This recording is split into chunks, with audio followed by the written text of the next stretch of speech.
নমস্কার বন্ধুরা, রূপাপুরি চ্যানেলে তোমাদের সবাইকে স্বাগত।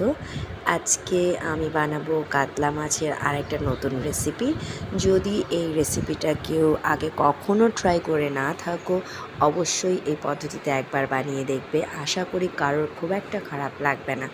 মাছগুলোকে প্রথমেই আমি সুন্দর করে ধুয়ে পরিষ্কার করে সেখানে তেল, নুন আর হালকা হলুদ লঙ্কার গুঁড়ো দিয়ে মাখিয়ে নিয়েছি। এবার মাছগুলোকে কড়াইতে ভেজে নেব।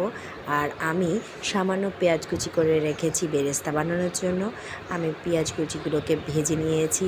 এবার মশলার জন্য আমি নিয়ে নেব রসুন, আদা, পেঁয়াজের বেরেস্তা, তার সঙ্গে গোটা ধনিয়া আর গোটা জিরা, এগুলো ভালো করে পেস্ট করে নেব। এবার অন্য একটা কড়াইতে পেঁয়াজ কুচি, টমেটো কুচি, পেস্ট করে রাখা মশলা, তার সঙ্গে হলুদ, লঙ্কার গুঁড়ো, লবণ দিয়ে সুন্দর করে মিক্সড করে নেব।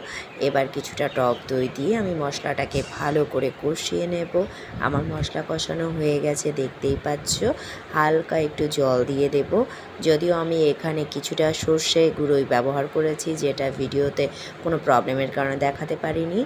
এবার মাছগুলোকে দিয়ে তরকারিটা ভালো করে ফুটিয়ে ওপরে বেরেস্তা আর লঙ্কা কুচি দিয়ে গরম মশলা দিয়ে নামিয়ে নেব। রান্না কমপ্লিট। Thank you.